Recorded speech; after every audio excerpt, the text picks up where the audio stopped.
contre-récits sont finalement un but de donner son unité synthétique au monde.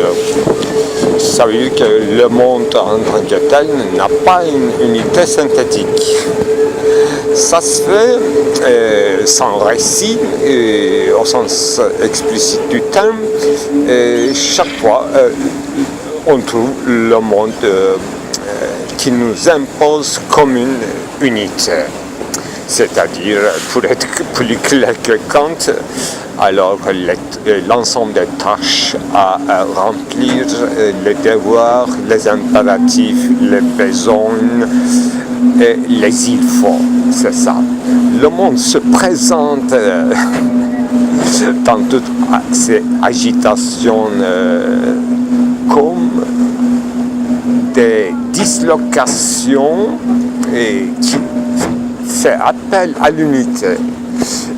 Et curieusement, cet appel se fait à Dasein, c'est-à-dire celui qui se trouve là, comme si c'était par hasard. Donc l'adresse est faite chaque fois unique à une personne qu'on suppose comme égo-transcendantal.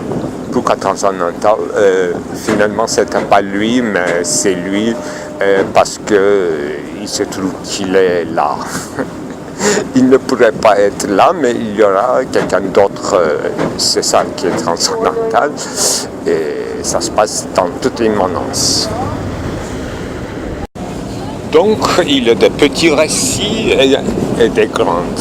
Ce qui distingue les grands récits, c'est donner une unité supérieure, idéale au monde.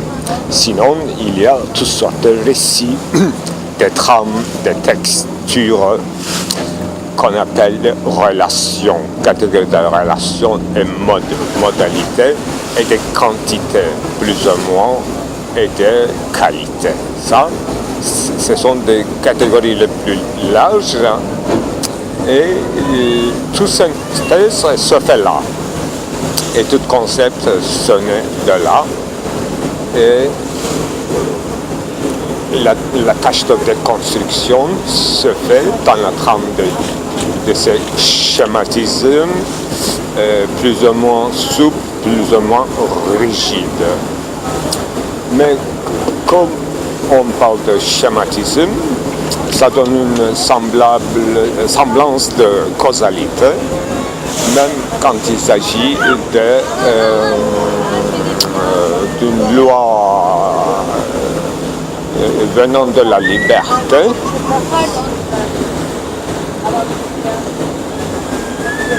C'est-à-dire qui intervient dans ce schématisme, dans ce monde-ci, dans la trame hypothétique des schèmes.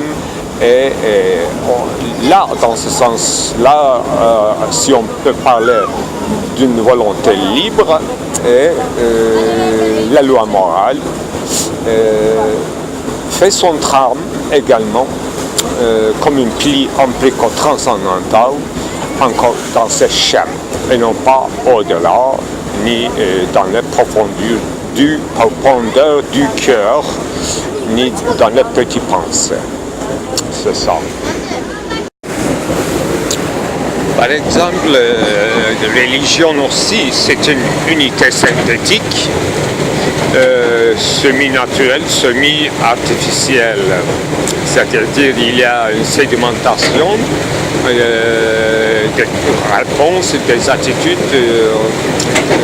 envers les questions principales, le moi ou l'âme, le monde et le Dieu, et qui se compose en diverses religions, et avec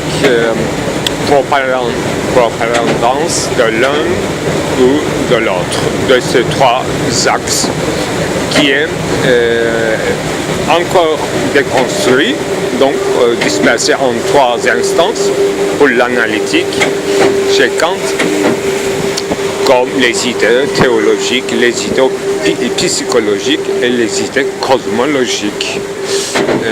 C'est déjà une déconstruction de la religion.